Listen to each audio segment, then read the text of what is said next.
सबसे पहले जितने भी मेरे मसीह भाई बहन मेरे मैसेज को सुनते हैं, वीडियो को देखते हैं, आप सभी को मेरा प्रेज़ द लॉर्ड एंड जय मसीह कहना चाहूंगा। दोस्तों, परमेश्वर आप सभी को बहुत ऐसे आशीषित करे मेरे प्रिय भाई बहनों।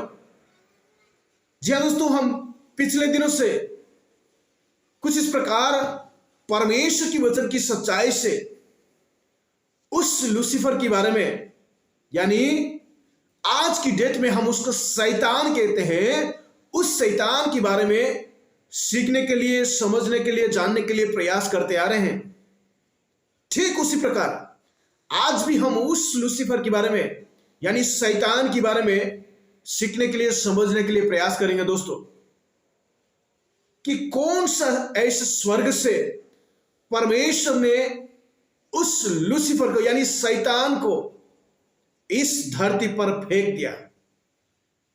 यानी इस पृथ्वी पर परमेश्वर ने शैतान को फेंक दिया। कौन सा स्वर्ग से परमेश्वर ने शैतान को इस धरती पर फेंक दिया?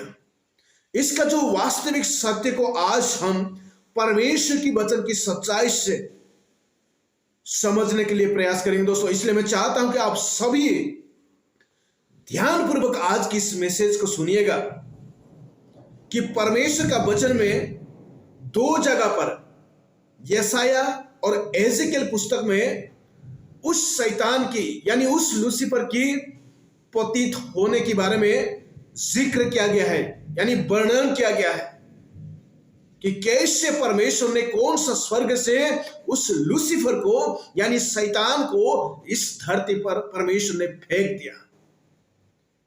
मेरे प्रिय भाई बहनों, आइए सबसे पहले उस स्क्रिप्चर को हम पढ़ेंगे, फिर उस स्क्रिप्चर के आधार पर हम समझने के लिए, जानने के लिए प्रयास करेंगे कि वास्तविक में कौन सा ऐसा स्वर्ग से शैतान ने इस धरती पर फेंका गया है।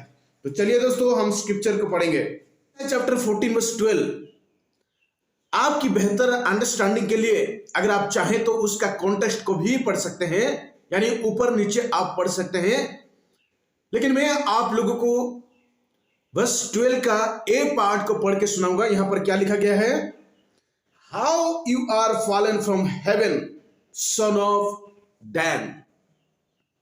मेरे प्रिय भाई बहनों, इस स्क्रिप्चर को पढ़ने के बाद हमें कहीं पर भी शैतान की गिरने के बारे में हमें नहीं बताया जा रहा है, लेकिन यहां पर एक देश का राजा, यानी किंग ऑफ बाबिलन, बाबिलन की राजा की पतित होने के बारे में बताया जा रहा है। अपने किंगशिप पोजीशन से वो कैसे गिर जाते हैं, इसका बारे में हमें बाइबल क्लियरली, साफ सुथरा से हमें बताती है। मेरे प्रिय भाई बहनों, अगर हम इस स्क्रिप्चर्स को एजेकियल चैप्टर 28 वर्स 16 और 17 को पढ़ेंगे तो वहीं पर हमको कुछ और दूसरा समझ में आ रहा है दोस्तों। मैं आपको 12 से 13 पद तक पढ़ के सुनाऊंगा। एजेकियल चैप्टर 28 12 से 13 पद। फिर हम इस चीजों से कुछ चीजों को हम एनालाइज करेंगे। यहां पर इस प्रकार से लिखा गया दोस्तों, Son of man, take off a lament concerning the king of Tyre, and say to him, this is what the sovereign Lord says. You wear the seal of perfection, full of wisdom and perfect in beauty. 12 पद में टायरस की king का बारे में वर्णन किया गया है दोस्तों, कि कैसे वो टायरस की किंग अपने सुंदरता में परिपक्व है, वो ज्ञान में परिपक्व है, और इस चीजों को हमें बताया जा रहा है। ये कहीं पर भी शैतान के बारे में नहीं बताया जा रहा है, वो टायरस की किंग के बारे में बताया जा रहा है। लेकिन अगर हम 13 पद को पढ़ेंगे तो 13 पद में थोड़ा सा डिफरेंटली हमें बताया जा रहा है दोस्तों। आइए हम 13 पद को भी पढ़ेंगे। You were in Eden the garden of God, every precious stone adorn you, carnelian, chrysolite, and emerald, topaz, onyx, and jasper, lapis lazuli, turquoise, And various settings and mountings were made of gold. On the day you were created, they were prepared. इस scripture को पढ़ने के बाद हमें ऐसा लगता है कि लूसीफर के बारे में यानी शैतान के बारे में बताया गया है। अगर हम 12 पद को पढ़ेंगे तो 12 पद में उस किंग ऑफ टायर के बारे में बताया गया है।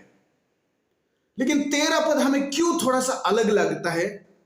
क्योंकि 13 पद की कुछ शब्द 12 पद से थोड़ा सा भिन्न है, भिन्न दिखाई दे रहा है। इसलिए हमें लगता है कि ये राजा, किसी राजा के बारे में, किसी भी व्यक्ति विशेष का बारे में नहीं बताया गया है। ये सिर्फ उस लूसीफर यानी शैतान के बारे में ही बताया जाता है। ऐसे हम कंक्लूजन में आ जाते हैं दोस्तों। आइए थोड़ा कुछ शब्द को हम एनालाइज करेंगे। You were in Eden the garden of God. उस एदन की गार्डन में, परमेश्वर की एदन की बगीचा में किंग ऑफ टायर तो नहीं था, इसीलिए एक किंग ऑफ टायर नहीं हो सकता है। यह सिर्फ लूसीफर यानी शैतान ही हो सकता है और इस स्क्रिप्चर शैतान के बारे में बताया जाता है, ऐसे हम समझते हैं।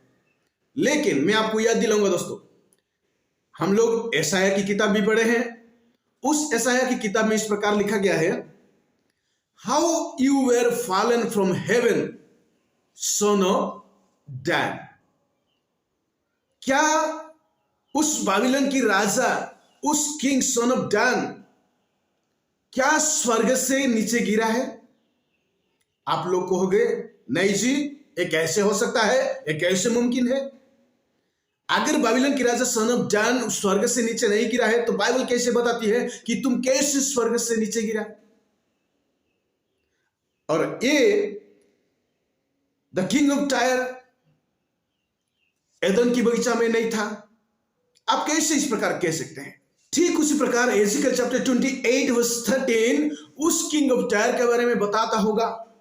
और इस चीजों को सुनने के बाद आप लोग इस प्रकार सोचते होंगे कि नहीं जी, एक ऐसे मुमकिन हो सकता है, एक ऐसे संभव हो सकता है, क्योंकि इसका बनावट, उसका सजावट कुछ खास तरीके से हुआ है, इसीलिए कोई व्यक्ति विशेष नहीं हो सकता है, ना ही किसी देश की राजा हो सकता है।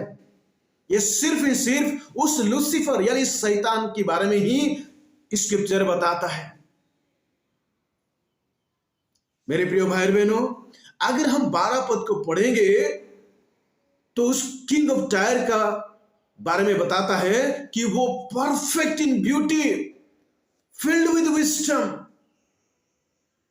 अगर आप लोग उस 13 पद के पढ़ करके इस प्रकार कंक्लूजन में आओगे, नहीं नहीं नहीं नहीं, उसका जो ड्रेस की सजावट कुछ खास तरीके से हुआ है, उसका प्रेशियस स्टोन से हुआ है, इसीलिए कोई देश की राजा नहीं हो सकता। परिणाम नियम में भी राजा लोगों की सिंहासन, राजा लोगों की ड्रेस की सजावट वेरी प्रेशियस स्टोन्स के साथ होता था जी।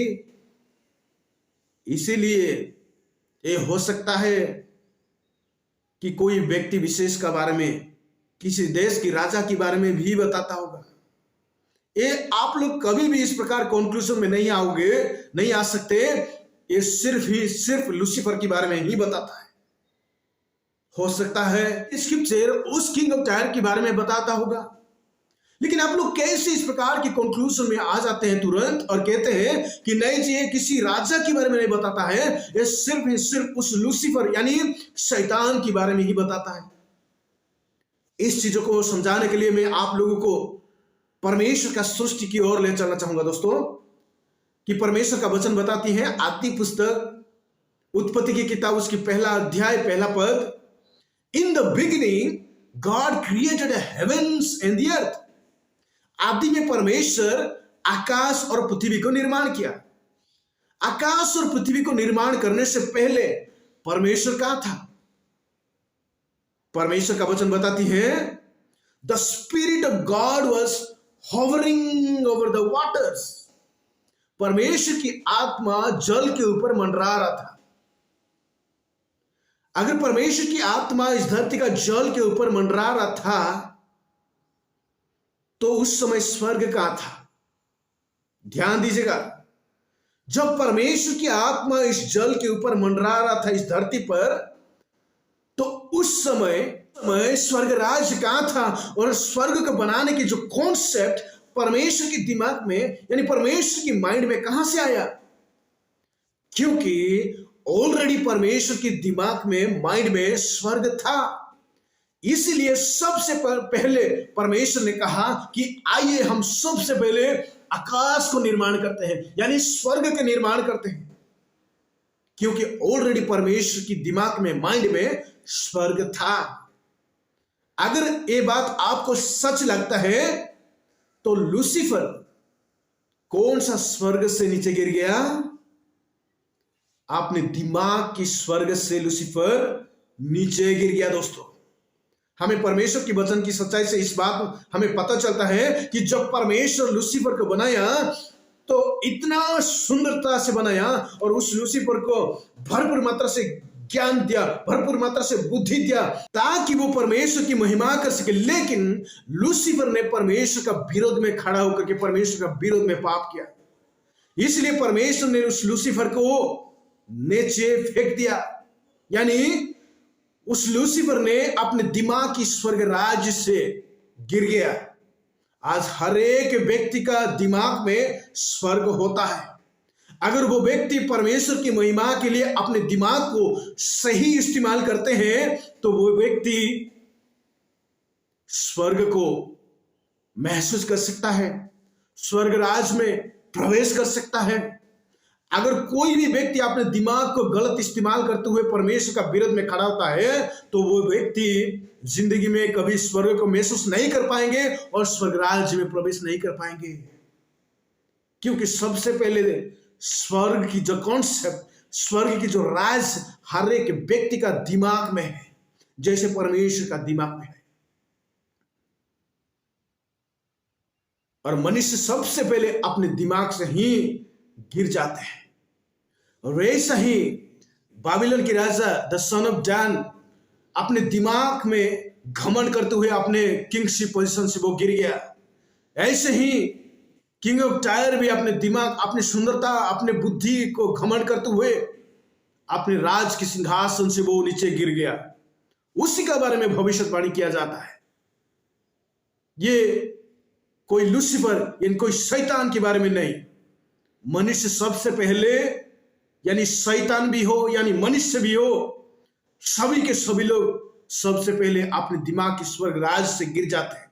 इसलिए हम सभी को सतर्क होना है, अलर्ट होना है और अपने दिमाग में सबसे पहले स्वर्ग राज की कॉन्सेप्ट बना करके स्वर्ग राज को सबसे पहले यहां पर स्थापन करना है। अगर स्वर्ग राज एक बार यहां पर स्थापन हो गया तो हम जरूर इस पृथ्वी पर स्वर्ग को महसूस कर सकते हैं, अनुभव कर सकते हैं और जरूर हम उस राज में प्रवेश करेंगे जहां पर हमें परमेश्वर लेना चाहते हैं। मेरे प्रिय भाई बहनों, मैं आशा करता हूं कि आपको कुछ समझ में आया होगा।